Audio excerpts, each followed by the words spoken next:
grâce de Dieu. Amen. Amen. Donc je commence par dire merci au papa spirituel qui sans cesse n'essaie de nous enseigner chaque jour. Et lorsque nous nous regardons aussi, nous essayons de se projeter. Que le Seigneur continue de renouveler son serviteur, de renouveler sa servante. Amen. Amen. Et laissons la présence au milieu de nous, l'évangéliste Jean-Pierre. Que le Seigneur vous bénisse et continue de vous renouveler. Amen. Je bénis la vie de mes frères et de mes soeurs. Merci pour votre présence. Vous n'êtes pas venus à cause d'un homme, mais vous êtes venus à cause du Dieu vivant. Amen. Ce Dieu-là, il connaît ce que tu cherches. Ce Dieu-là, il connaît ce dont tu as besoin. Donc, quand tu viens devant lui, ne t'inquiète pas. Amen. Amen. Que le Seigneur vous bénisse. Amen.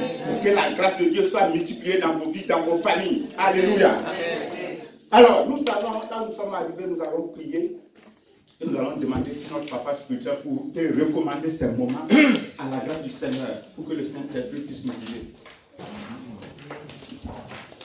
Dieu de toute éternité, dans ta présence, en ce culte d'adoration et de louange, nous nous attendons à toi et à toi seul.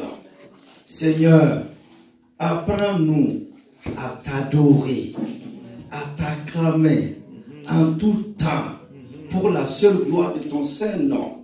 Que ta parole, qui est esprit et vie, nous éclaire maintenant. Bénis le canal, bénis le prédicateur, bénis l'évangéliste maintenant, que l'onction du Saint-Esprit le saisisse et que la magnificence revienne à toi et à toi seul. Au nom de Dieu le Père, au nom de Dieu le Fils, au nom de Dieu le Saint-Esprit, nous t'avons prié et que l'assemblée du peuple de Dieu dise Amen. Amen, amen, amen. Alléluia. Amen. Vous voyez, vendredi, on a été bénis d'une manière spéciale. Ils étaient là vendredi pour témoigner. Alléluia. Ils étaient là, mais personne ne voulait partir. Parce que la présence de Dieu était tangible. Alléluia. Amen. Donc, le thème c'était quoi? Devenir un chrétien fort. Alléluia. Il faut que vous consultez ce message et que vous le réalisez. Il faut souvent rester tranquille et puis écouter. Souvent, quand nous sommes ici, on n'écoute pas bien. Mais quand on est tout seul, on peut bien capter. Alléluia. Donc ce matin, nous allons parler la louange libère notre foi en Dieu. Amen. Amen. Ma louange que je fais monter à Dieu, ma louange que je fais monter au Père, cette louange-là va permettre à ma foi d'être fort. Amen. Amen. Donc, les références bibliques, on peut les trouver dans le livre de Psaume, au chapitre 117, versets 1 et 2. Il est dit, louez l'Éternel, vous, gens de toute nation, chantez ses louanges, vous tous les peuples. Verset 2. Car son amour pour nous est immense. La fidélité de l'Éternel subsiste à jamais. Louez l'Éternel. Notre deuxième verset, Ésaïe 42, verset 10. Chantez à l'Éternel un cantique nouveau. Chantez ses louanges aux extrémités de la terre. Vous qui voguez sur la mer et vous qui la peuplez, îles et habitants des îles.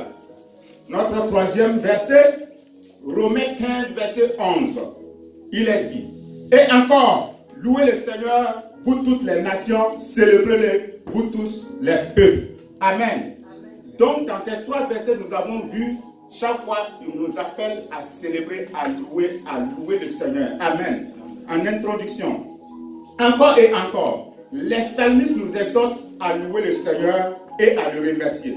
Pourquoi dans sa parole, Dieu exerce-t-il son peuple à le louer, à l'honorer et à lui rendre grâce? Parce que Dieu sait que la louange libère notre foi en lui.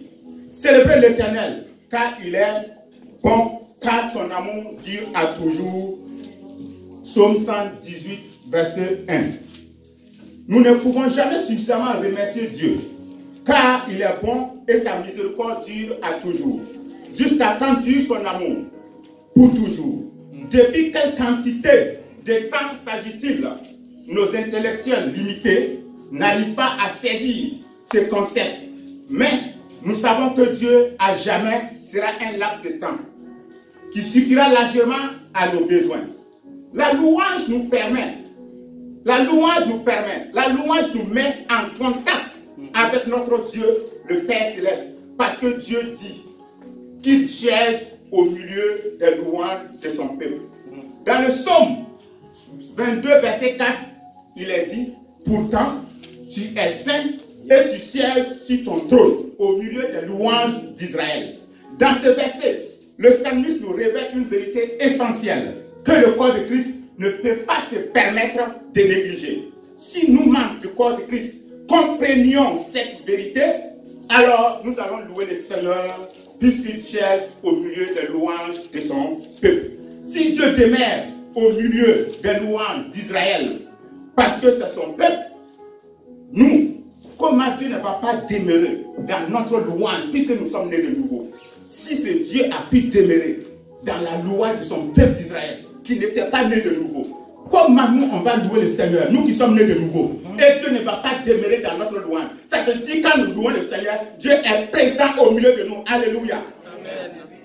Que le Seigneur soit béni. Amen. Si vous voulez que la présence et la puissance divine touchent une circonstance ou une situation à laquelle vous êtes confrontés, commencez à louer Dieu sans cesse et de tout votre cœur.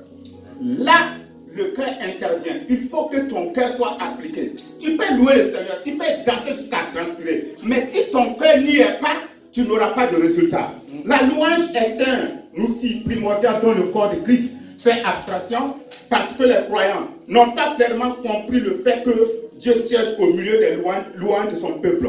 Mais si vous louez Dieu au milieu d'une difficulté ou d'une épreuve, sa puissance transformera cette situation. Le Seigneur la réglera parce qu'il siège au milieu de vos louanges. La victoire se manifestera là où se trouve le Seigneur. Dans notre message du jour, nous verrons d'abord comment Dieu demeure-t-il dans la louange de son peuple. Ensuite, quelle idée nous anime lorsque nous faisons un don. Et enfin, nous allons savoir comment Dieu, la louange, apporte la bénédiction des grâces sur nos vies. Amen. Amen. Nous arrivons au grand 1. Le corps, Dieu habite dans la louange de chacun de nous. Petit 1, le corps de chacun de nous est le temple de Dieu. Alléluia. Dans Luc 24, verset 53, les disciples étaient continuellement dans le temple, louant et bénissant Dieu. Vous vous rappelez sûrement que sous l'ancienne alliance, la présence de Dieu était confinée dans le lieu très saint, dans le tabernacle. Dans le livre des Actes, les disciples se rendaient dans le temple pour louer et adorer Dieu. Puisque selon la connaissance à l'époque, c'est là-bas qu'on pouvait trouver Dieu. Les disciples n'avaient pas encore la révélation du Nouveau Testament. Jésus venait d'être crucifié et ressuscité d'entre les morts et élevé pour siéger à la droite du Père. Mais l'Église n'avait pas encore reçu la révélation du fait que le corps de chaque membre de l'Église est le temple du Dieu vivant. Alléluia. L'apôtre Paul va nous révéler cela dans le livre de Corinthiens, 1 Corinthiens 3, verset 16. Il dit, ne savez-vous pas que vous êtes le temple de Dieu et que l'Esprit de Dieu habite en vous? Si vous êtes né de nouveau, vous êtes une nouvelle créature. Et la Bible promet que Dieu fera sa demeure en celui qui a accepté Jésus-Christ en tant que sauveur. Il dit, nous viendrons en lui et nous établirons notre demeure chez lui. Dans le livre de Jacques 14, verset 23. Quand nous naissons de nouveau, notre corps devient le temple de Dieu. Pour adorer le Seigneur, nous ne sommes pas obligés de nous rendre dans un bâtiment ou dans un culte. Néanmoins, la parole de Dieu précise dans le livre de Hébreux que nous ne devrons pas abandonner notre assemblée. Ça veut dire, tu es le temple du Saint-Esprit, tu es le temple de Dieu. Cela te permet d'adorer Dieu là où tu veux, là où tu es, mais ça ne doit pas t'empêcher de venir à l'église pour louer le Seigneur. Parce que c'est une recommandation du Seigneur. Donc, je n'ai pas dit que chacun doit rester chez lui et puis adorer le Seigneur. Chacun doit adorer le Seigneur là où il se trouve. Mais la parole de Dieu dit, dans le livre de Hébreux 10, 25, qu'on ne doit pas abandonner notre assemblée. Ça veut dire qu'on doit, comme les dimanches, les mercredis, les vendredis, se retrouver pour louer, pour célébrer le Seigneur ensemble. Amen. Mais comprenons que nous ne sommes pas obligés d'attendre pour être dans un bâtiment d'office, d'église, afin de pouvoir adorer Dieu. Nous sommes le temple de Dieu. Nous pouvons le louer où que nous soyons.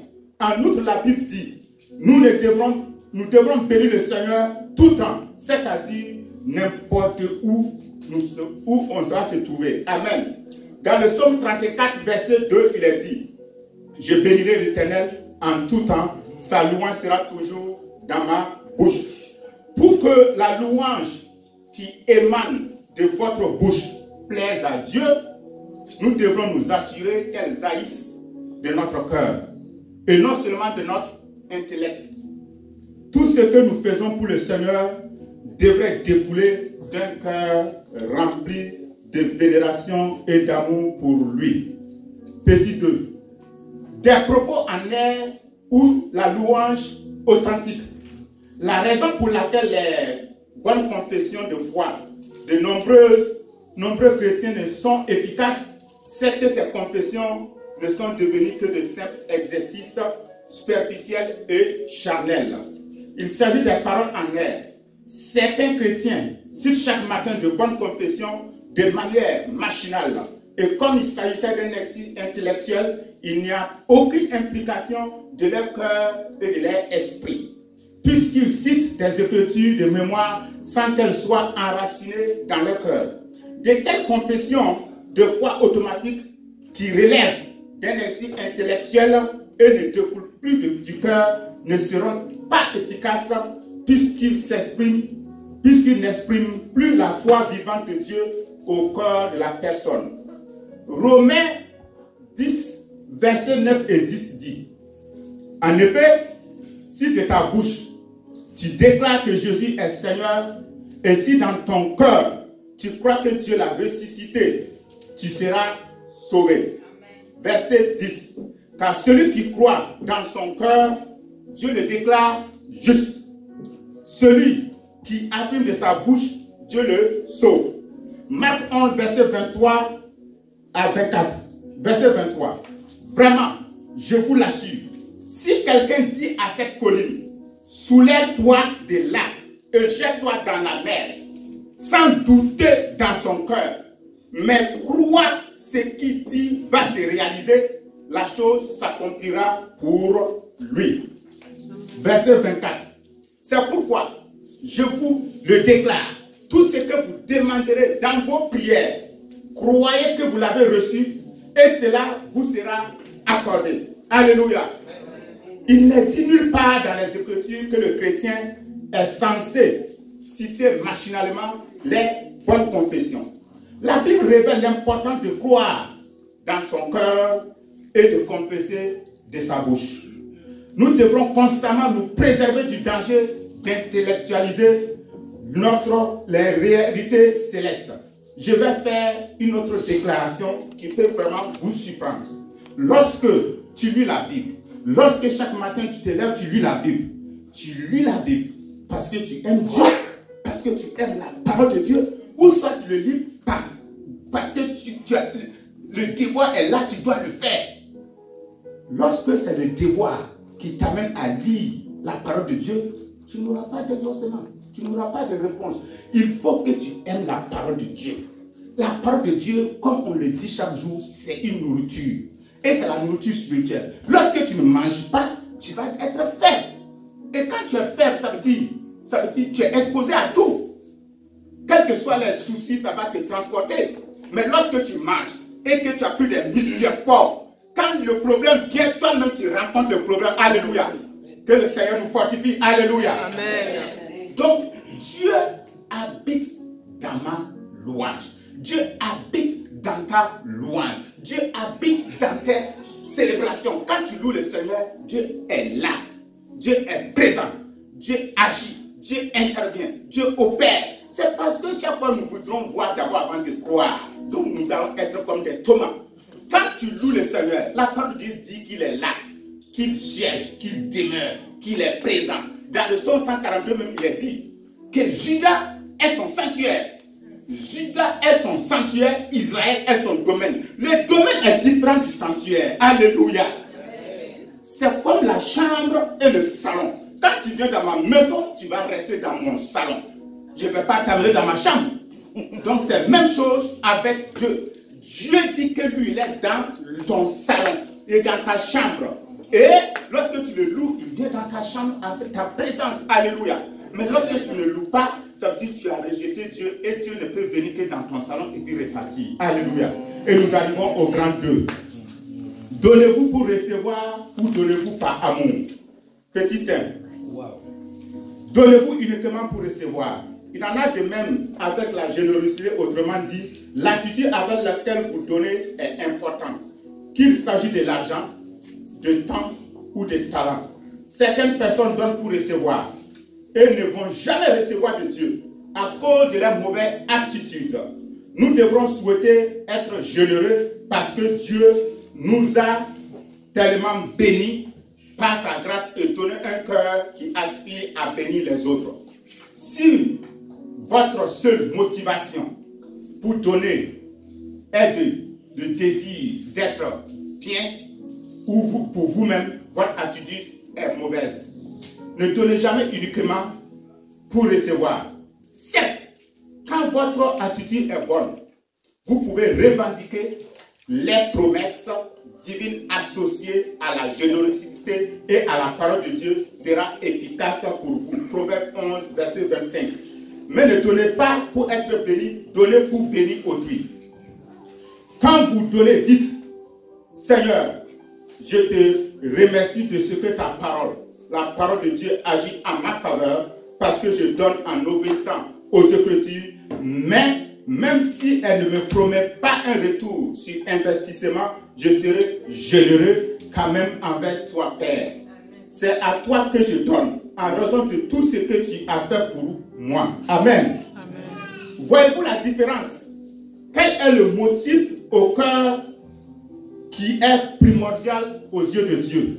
Ou une personne veut bénir les autres parce qu'elle est reconnaissante envers Dieu, ou elle veut simplement et égoïstement obtenir l'avantage des bénédictions pour elle-même. La limite qui sépare la générosité bien motivée et celle qui ne vise qu'à récompenser est facilement affranchie. Comme en toute chose, la différence est subtile et dépend de nos intentions. Soyons toujours conscients, cela en toute chose, apprenons et veillons à de bons mobiles si nous voulons plaire au Seigneur. Satan, l'ennemi de notre âme, aime tant nous inciter à dépasser cette limite et nous pousser à avoir des attitudes et des mobiles ignobles. Dans ce cas de figure, hélas, même si Dieu veut vous bénir, nous ne pouvons rien recevoir de lui. Un des bienfaits de la louange est le fait que ses motivations et ses attitudes impures se dissipent au fur et à mesure que nous passons du temps avec notre Père Céleste. Petit 2. L'amour divin dure toujours. La louange libère également la puissance de Dieu à notre faveur. Louez l'Éternel, célébrez l'Éternel, car il est bon. Son amour dure à toujours. Psaume 106, verset 1. Lorsque vous traversez des situations financières, quand il semble que tout va mal et que vous n'allez pas vous en sortir, il vous faut lever les yeux vers le ciel et proclamer: gloire à toi, Seigneur, car ton amour durera toujours. Puis poursuivez votre route comme si de rien n'était. Il faut toujours louer le Seigneur. Même lors des circonstances sombres, à l'exemple de Jésus, lorsqu'il se présente devant la tombe de Lazare, il dit: Père, je te rends grâce parce que tu m'as exaucé et tu m'exauces toujours. Jean 11, verset 40. Vous verrez la puissance de Dieu libérée dans vos vies de manière surnaturelle. La louange libère la puissance divine. Tout parent est content d'entendre ses enfants le louer ou le remercier pour une bénédiction. Notre Père Céleste est content lorsqu'il voit ses enfants le louer avec un cœur sincère. Il ouvre les écluses des cieux pour satisfaire à leurs besoins tout simplement à raison de leur bonne motivation. La louange est salutaire. Il convient, il est propice de louer Dieu et de lui attribuer toute la gloire qui est due à son nom. Psaume 113, verset 3. Du lever du soleil jusqu'à son couchant, que le nom de l'Éternel soit célébré. Ce verset révèle que le moment où le soleil se lève jusqu'à se coucher, du matin au soir, nous sommes censés louer le nom de notre Seigneur. Il s'agit d'une vraie attitude de louange. N'est-ce pas? Nous devions avoir un style de vie imbibé de louange. Jadis, tout se réveille à l'aube et se couche au crépuscule. Ce verset nous donne donc de louer le Seigneur toute la journée. La louange est le moyen le plus facile de déplacer les montagnes et de surmonter les difficultés. La louange nous incite à vous concentrer sur le conquérant au lieu de fixer le conflit. Quand vous vous sentez déprimé, découragé ou démoralisé, c'est le moment de louer le Seigneur. Célébrez l'Éternel, car son amour dure à toujours. Psaume 106, verset 1. La louange nous élève à une autre dimension de grâce de Dieu, où nous ne focalisons plus le dilemme, mais sur celui qui délivre, le Seigneur Jésus-Christ.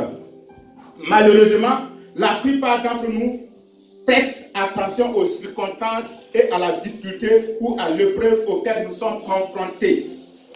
Mais notre secours vient de l'Éternel.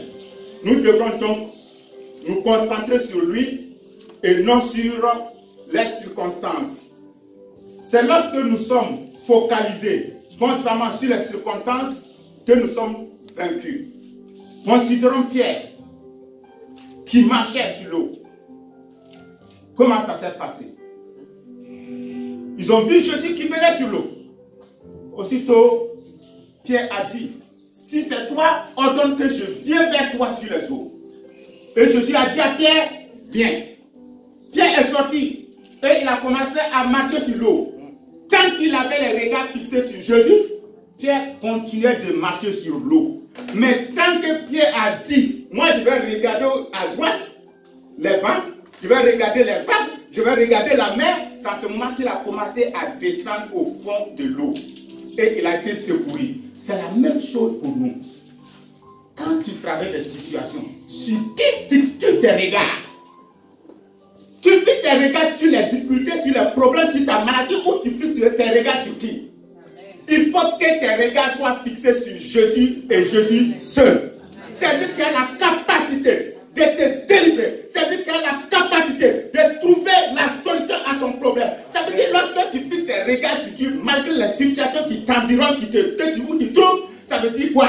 Ça veut dire que tu es en train de prier. Et c'est une grande prière. Ça veut dire que tu déposes ton dossier au pied de Jésus. Alléluia. Amen. Donc, nous devons faire comme Pierre, avoir les yeux fixés sur Jésus et avancer dans sa grâce pour être libéré, pour être délivré. Alléluia. Amen. Que le Seigneur soit loué. Amen. Et nous arrivons au grand 3. L'impact de la louange dans la vie du chrétien. La louange nous aide à assujettir notre chair. Vous voyez, lorsque vous êtes en circulation et que quelqu'un vient passer à côté de toi qui a failli te faire un accident, tout de suite tu es énervé. Tout de suite tu es énervé, tu commences à insulter. Non, ce n'est pas la bonne attitude. Ce n'est pas ce que nous devrons faire. Ce que nous avons à faire, c'est trouver tout de suite un cantique qui va élever le nom du Seigneur. Alléluia. Tu trouves tout de suite un cantique qui va élever le nom du Seigneur. Ne regarde pas à ces choses. Ces choses vont t'amener hors de la présence de Dieu. Alléluia. C'est pour t'amener hors. Donc, la louange va te permettre d'être soumis, ça te permettre à ton corps d'obéir. N'oubliez pas que le corps, l'homme est composé en 3 parties. La partie esprit, la partie chair et la partie esprit, âme et corps. Voilà. Donc, le corps est neutre. Soit issu l'âme, soit issu l'esprit. Donc, si tu entends un chant de louange, d'adoration, tout de suite tu vas voir que la joie va revenir dans ta vie. Alléluia. Que le Seigneur nous bénisse. La louange fixe nos yeux sur Jésus qui peut par la suite nous délivrer des circonstances. Et quand vous passez du temps à louer Dieu, vous découvrez d'habitude que le problème qui semblait si imposant se dissipe à la lumière de la présence de Dieu. Alléluia. Amen. La décision de louer, peu importe le contexte, revigore notre foi et nous permet de nous élever au-dessus de toute situation ou circonstance, quelle qu'en soit. Par exemple, parfois vous devrez tenir ferme dans la foi pendant un certain temps pour voir l'exaucement. C'est ce que les chrétiens n'aiment pas. Ils veulent quand ils prient tout de suite, résultat tout de suite. Le pasteur nous a déjà enseigné sur ça. Il dit, entre le temps de la promesse et de l'accomplissement, il y a un temps.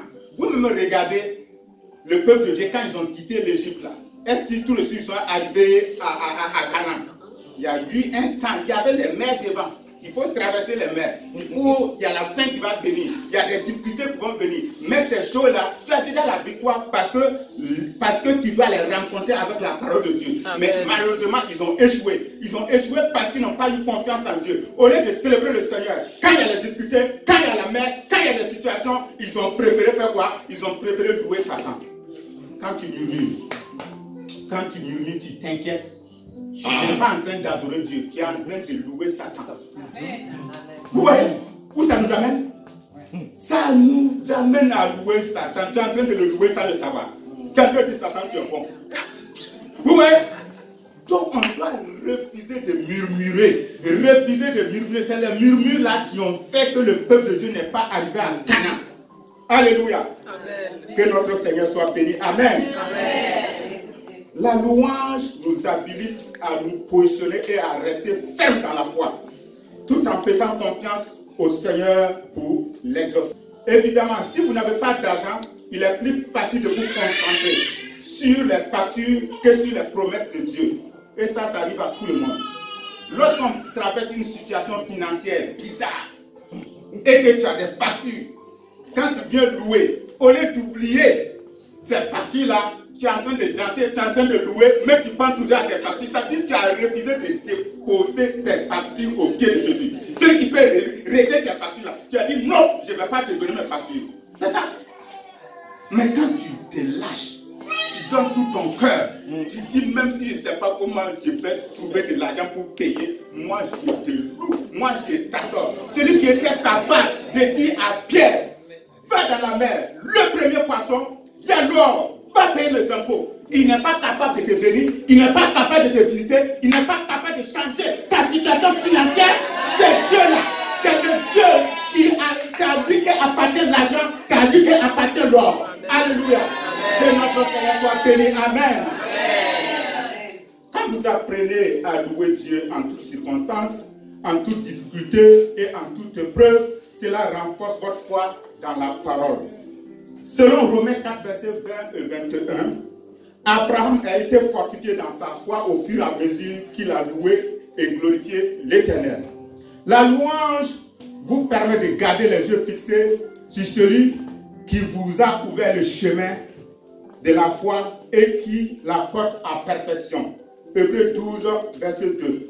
Effectivement, la seule vraie solution quand nous sommes fermes et anxieux est de tenir ferme sur la parole de Dieu et de louer pour notre victoire avant d'en voir la manifestation. Assurez-vous d'avoir caché la parole de Dieu dans votre cœur. Alléluia. Car la Bible affirme que par la foi du message que nous entendons, et ce message vient de la parole de Dieu. Romains 10, verset 17. La seule façon de cultiver la foi qui vous permet de ne pas capturer et d'écouter et de méditer et de cacher la parole de Dieu dans votre cœur, c'est-à-dire dans votre esprit. Voici ce qui nous amène quand tu étudies la parole de Dieu chaque jour. Comme je l'avais dit précédemment, ça peut ne pas être pour une situation qui vient tout à l'heure. Quand tu l'apprends et tu la mets dans ton cœur, le jour que tu seras face à une difficulté, tu sauras comment répondre. Mais si tu ne l'ouvres jamais la parole de Dieu, si tu ne médites jamais la parole de Dieu, Quand tu vas faire face à des situations, tu vas prendre le téléphone pour appeler le pasteur. Vous voyez? Il faut que chacun se mette dedans. C'est notre vie, c'est notre vie. Il faut que chacun se mette dedans. Alléluia. Amen. Dès que vous avez caché la parole de Dieu dans votre cœur, commencez à la déclarer et à louer Dieu du fait qu'il est votre force. Psaume 27, verset 1. Il vous fera triompher. Louez Dieu pour le fait que personne ne peut s'opposer à vous puisque il est avec vous. Romains 8, verset 31. Nous approcher de Dieu par la foi en nous fixant à la parole et en le louant est le seul vrai remède face aux sentiments d'anxiété et de faiblesse que nous sentons tout le moment. Louez Dieu et alors la tristesse sera transformée en joie, votre défaite en victoire, votre faiblesse en force et vos épreuves en triomphe. Dans le psaume 43, verset 5, pourquoi donc mon âme est ici abattue et je me tue sur moi? Mets ton espoir en Dieu, je te louerai encore, mon sauveur et mon Dieu. Petit 2. La louange déclenche la victoire. Prenez l'habitude de louer Dieu tous les jours, alors vous vivez dans la victoire. Ne laissez pas passer un seul jour sans élever la voix et louer le Seigneur. À jamais mes lèvres te loueront. Psaume 34, verset 2. Nous appliquons la parole de Dieu en louant le Seigneur. Jacques 1, verset 22. Selon la Bible, celui qui applique la parole est béni dans tout ce qu'il entreprend. Jacques 1, verset 25. Considérez aussi ceci. Jésus a déjà vaincu l'ennemi à la croix du Calvaire. Il a déjà remporté la victoire pour vous sur chaque situation, chaque épreuve et chaque difficulté que la vie peut nous infliger. La Bible déclare, oh Dieu, la louange t'attend. Dans le psaume 65, verset 2, autrement dit, par vos louanges, c'est vous-même, c'est à vous maintenant de faire valoir la victoire que Jésus a remportée sur la croix du Calvaire dans chaque domaine de votre vie. Donc, la victoire est déjà remportée. Le problème n'est plus chez Jésus, le problème n'est plus chez Dieu. La victoire est déjà remportée. C'est à toi maintenant de te lever et par la louange, par la prière, remporter la victoire. N'oublie pas que la Bible dit, priez sans cesse. Et il dit, rendez grâce à Dieu en toutes choses. Amen. Ça dit, même si tu pleures, tu dois rendre grâce à Dieu. Même si tu cries, tu dois rendre grâce à Dieu. Même si on peut t'expulser, tu dois rendre grâce à Dieu. Quelle que soit la situation, tu dois rendre grâce à Dieu. Mais les chrétiens n'aiment pas ça. On a un exemple. Une femme est allée voir le pasteur Yongicho. Il dit, c'est un responsable de l'église. Il dit, ah, vraiment la vie de ma fille là, je ne pourrais pas en boîte de nuit. Elle passe ses déshabille là-bas, elle danse. Et regarde, moi je prie, il n'y a pas de solution. Le pasteur lui demande, est-ce que tu as rendu grâce à Dieu? Il dit, rends grâce à Dieu pour ce qu'elle fait là. Rends grâce à Dieu. Ah, tu comprends pas? Il dit, oui, il faut rendre grâce à Dieu. Le problème, ça se trouve où? Parce que nous voudrons transformer les enfants comme nous voulons. Est-ce que ce sont tes enfants? C'est les enfants de Dieu. C'est les enfants de Dieu. Rends grâce à Dieu. Et quand elle a obéi, elle a commencé à rendre grâce à Dieu, qu'est-ce qui s'est passé? Un jour, elle est rentrée en vitesse. Elle n'est plus jamais partie là-bas. Elle a commencé à louer le Seigneur. Vous voyez, vos enfants, tous, quel que soit ce qu'ils sont en train de faire, ne les pénalisez pas. Ce que vous avez à faire, rendre grâce à Dieu. Et même notre monde est méchant. Tu perds ton mari, ou soit ton mari part te laisser. On te dit rends grâce à Dieu. Donc tu pars, tu danses, tu dis tu rends grâce à Dieu parce que ta femme est partie ou bien ton mari est parti. Les gens vont dire que tu es un fou. Malgré que ton mari est parti, tu rends. Mais c'est ça que Dieu fait. Rends grâce à Dieu, quelles que soient les situations. Amen. Peut-être que ton enfant est décédé. Il faut rendre grâce à Dieu. L'acte, rendre grâce à Dieu, ça veut dire quoi? Louer le Seigneur, c'est quoi? C'est pas ce qu'on a fait ce soir-là. Ça, c'est une autre manière de louer le Seigneur. Mais il y a une autre manière de louer le Seigneur où tu es en train de pleurer. Tu ne sais même pas, tu es en train de pleurer. C'est en ce moment-là, c'est ça qui touche le cœur de Papa bon Dieu. Alléluia. Amen. Quelles que soient les situations que vous traverserez, quelles que soient les situations, il n'y a pas de situation qui est au-dessus de Dieu. Il n'y a pas cette situation. Apprends à rendre grâce. Apprends à louer. Apprends à bénir le Seigneur. Tes enfants là, Dieu va les transformer. Ta situation là, Dieu va agir. Tout ce qui se passe, Dieu va le faire pour que la gloire revienne à lui. Comme nous voudrons que nos enfants soient on parle de nos enfants, ce sont des bons enfants. Ce sont des bons enfants. C'est pourquoi nous voudrons transformer ce que nous voulons sous les enfants et nous les méprisons. Gloire à Dieu. Laissez-les vivre leur vie. Bénis le Seigneur pour eux. Et Dieu va les ramener à sa grâce. Alléluia. Amen. Que notre Dieu soit loué. Amen. Amen. Donc, comme je le disais, nous sommes déjà dans la victoire parce que Jésus a déjà remporté la victoire pour nous. Alléluia. Alors,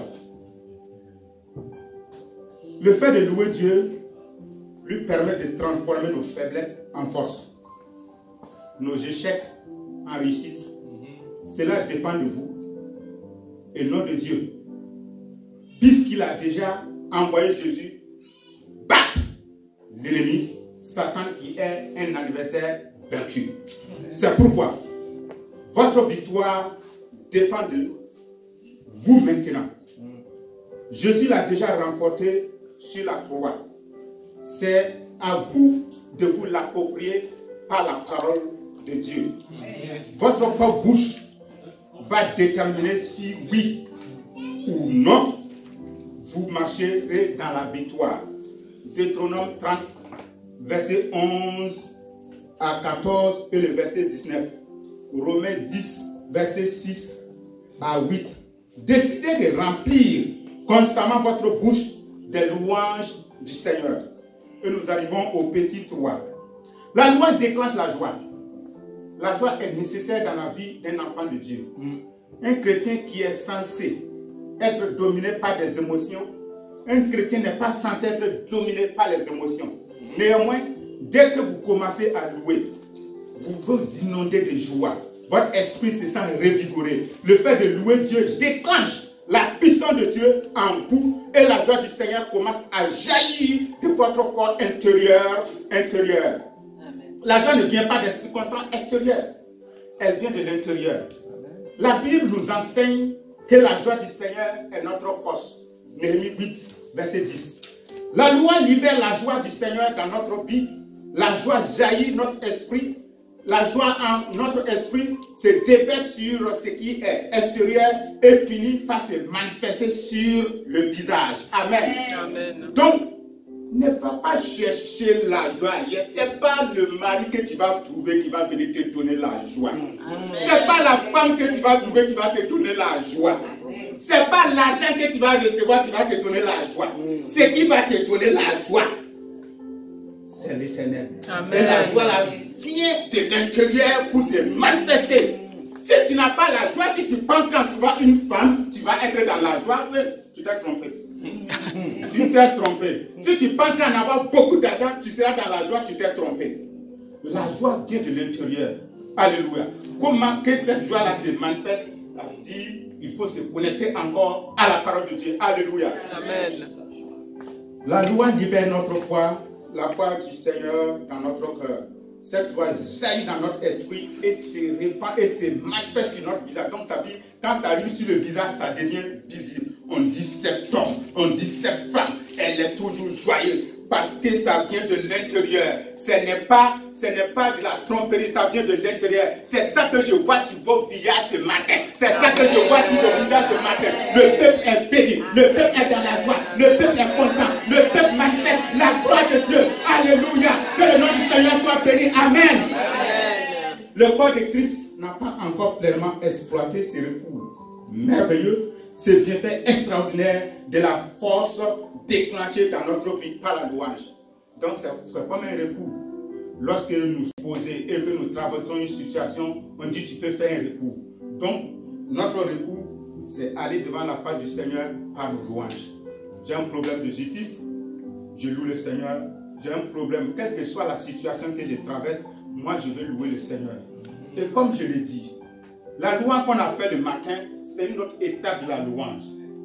Mais il y a la louange pleurée. La louange quand tu pleures, ça aussi c'est une louange.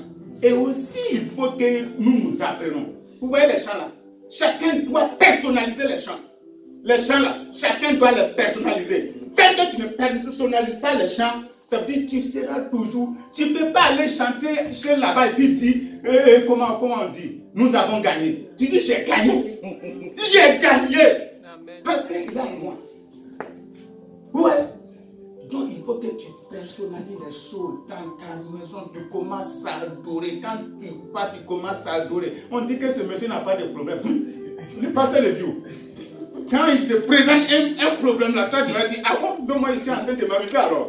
Tout le monde a des problèmes. Mais c'est la manière que tu es connecté au Seigneur, c'est cette manière qui va te permettre de faire comme s'il n'y avait rien. Alléluia. Amen. Que notre Seigneur soit béni. Amen. Et lorsqu'on est soumis à la parole de Dieu, comme le dit le livre de Jacques 4, verset 7, l'ennemi va fuir très loin de nous. Amen. Amen. Pourtant, rien ne fait que fuir plus vite et ne favorise autant la présence des anges et la manifestation de la puissance de Dieu que nos louanges. Si vous aspirez à une relation plus proche et plus intime avec Dieu, apprenez à louer Dieu en tout temps. Peu importe votre situation, la louange vous fait entrer dans la dimension où, par la foi, où vous voyez Dieu agir en votre faveur.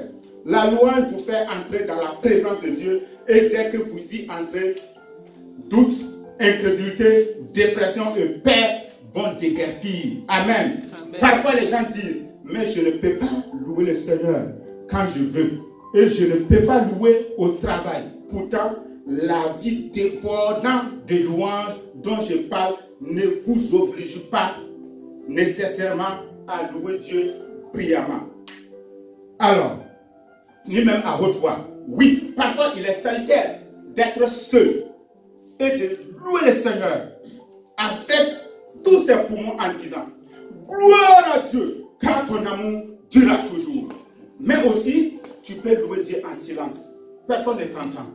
Mais ta louange est en train de monter. Ta louange est en train de détruire le royaume des ténèbres. Donc, il y a plusieurs manières de louer et de célébrer notre Seigneur.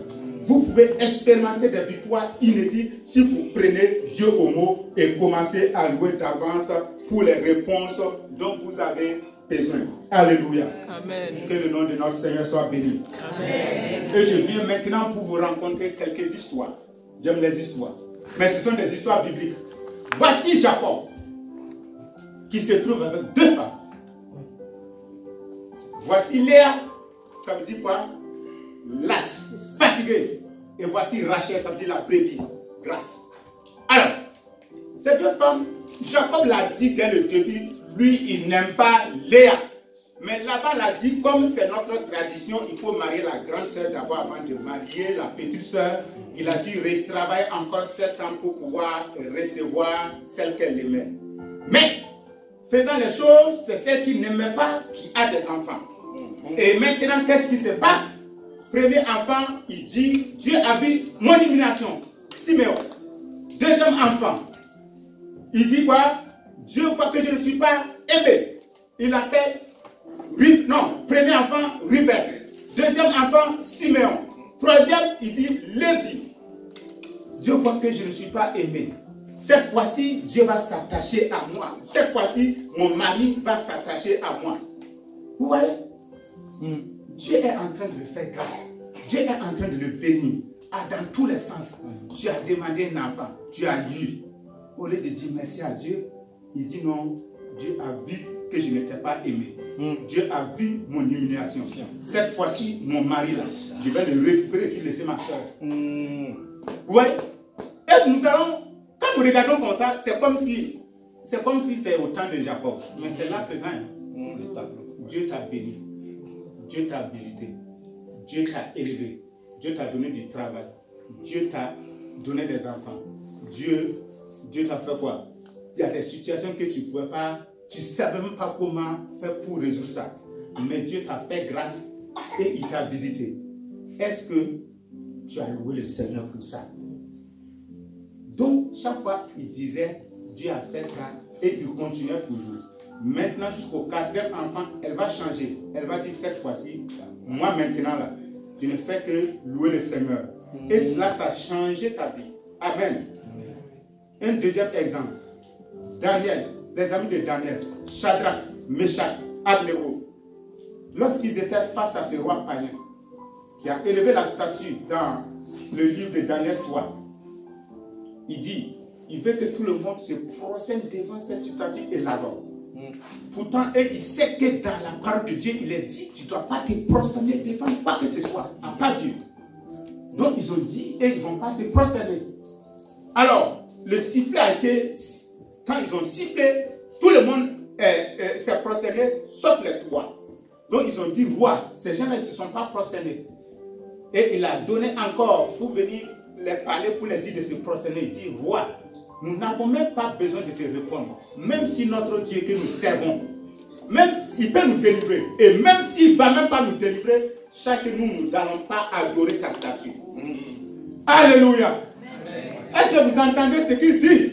Même si, tu vois, donc pourquoi il faut adorer? Parce que ça, dans cette situation, il n'y a pas le temps de prier. Il n'y a pas le temps de prier. Mais ce qu'ils ont fait, c'est un acte d'adoration. Ils ont adoré le Seigneur. Ils ont dit, nous préférons Dieu que de nous prosterner devant cette statue. Et cela les a amenés dans le feu. Quand on les a envoyés dans le feu, le Dieu de feu les attendait là-bas pour les accueillir. Et ce Dieu de feu les a accueillis. Et le feu s'est transformé en climatiseur. Le feu n'a pas dit d'effet sur les vies. Alléluia. Amen. Daniel aussi est parti dans la fosse au lion. Pourquoi? Parce qu'il a décidé de louer le Seigneur. Il a été accusé de tout part. Et quand on l'a envoyé dans la fosse au lion, le lion de la tribu de Juda l'a dévancé. Et il a dit au faux lion, aucun lion maléfique, aucun lion ténébreux, aucun lion satanique ne peut toucher à Daniel. Donc aucun lion satanique, aucun lion maléfique ne peut toucher aux enfants de Dieu, ne peut toucher aux élus de Dieu. Aucun lion maléfique ne peut toucher à nos élus, à nos frères et à nos sœurs. Alléluia. Amen. Vous voyez, ça dit quand tu es vrai avec Dieu, Dieu est vrai avec toi. Mais si tu marches clopement, Dieu aussi va faire clopement. Amen. Donc on a intérêt de marcher d'une manière intègre avec Dieu. Amen. Amen. Alléluia.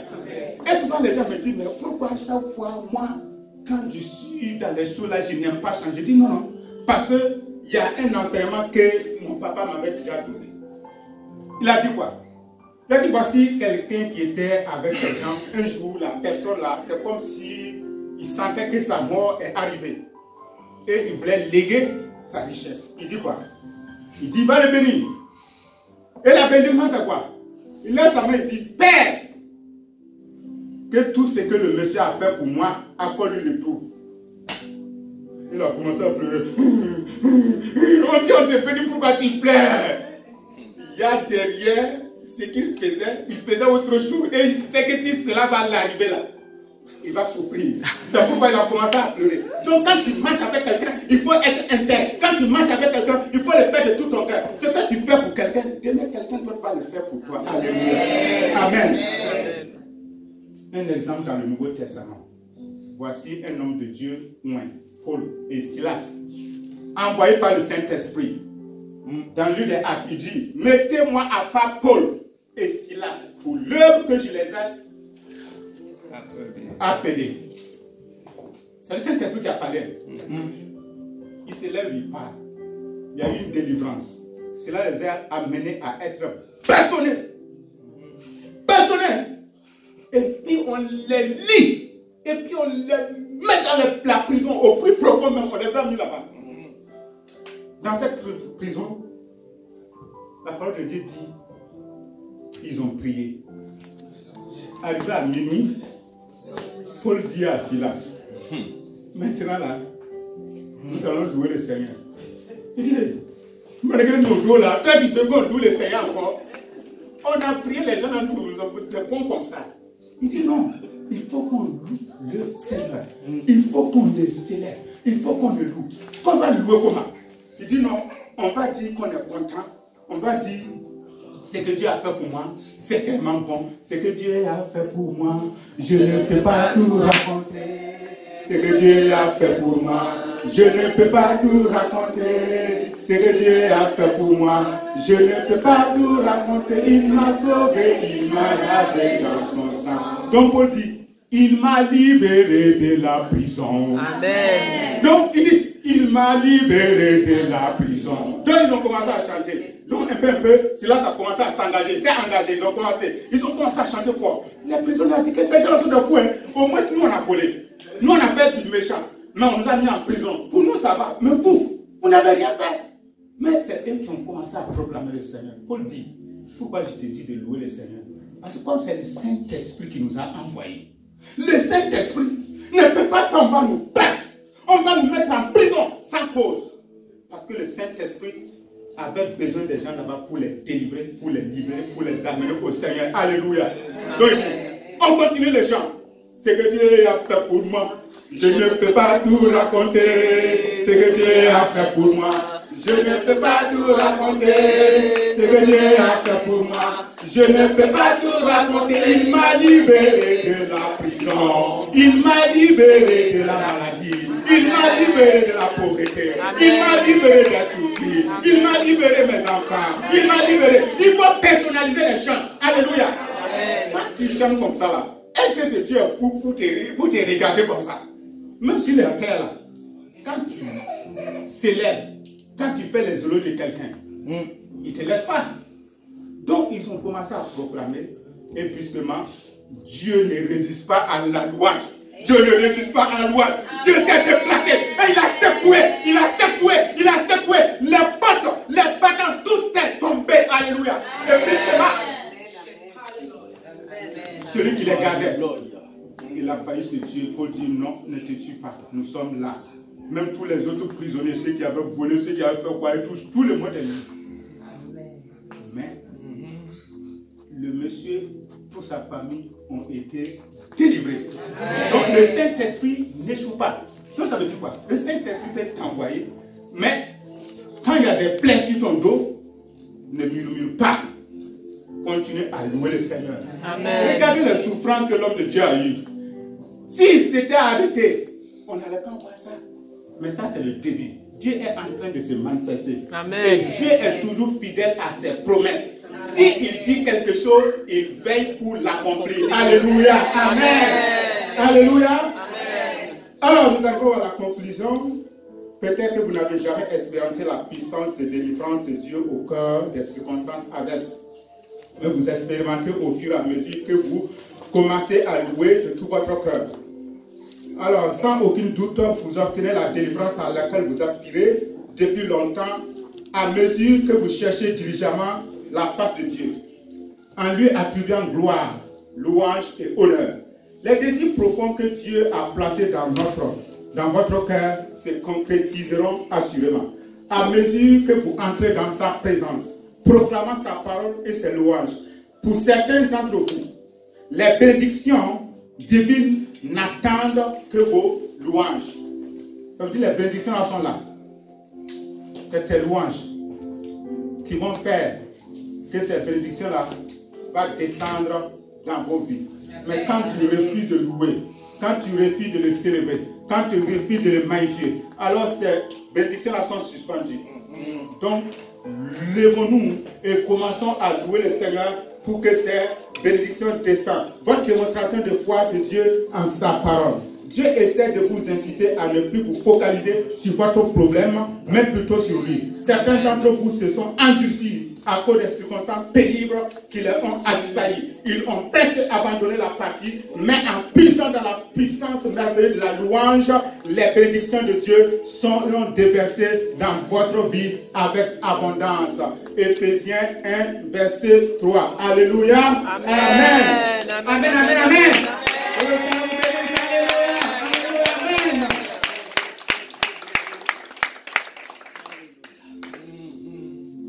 Oh mon Dieu, je te remercie.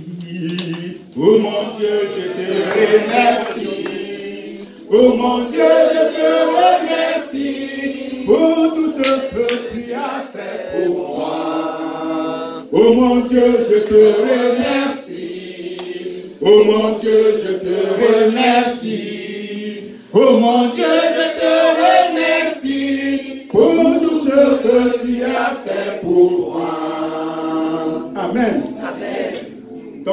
maintenir.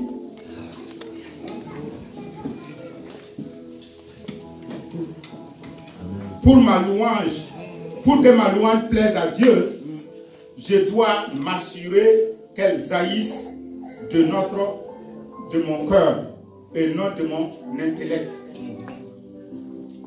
2. La louange est le moyen le plus rapide de déplacer les montagnes et de surmonter les difficultés. 3. La louange fixe mes yeux sur Jésus qui par la suite me délivre des circonstances. Amen. Alléluia. Amen. On acclame le roi des rois. Alléluia. On acclame le Seigneur des seigneurs. Que le Seigneur soit béni. Alléluia. Alléluia. Amen. Amen. Donc, prière finale. Ta parole dit que tu habites dans la louange de tes enfants. Ta parole dit que tu habites dans la louange de tes enfants.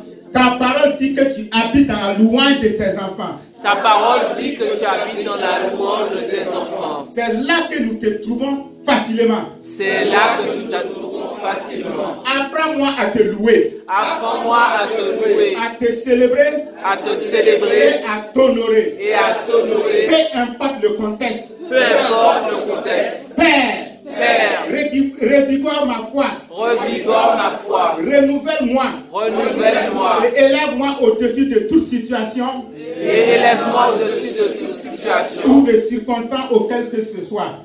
ou de des circonstances quelles qu'elles soient. Père, Père, revigore ma foi.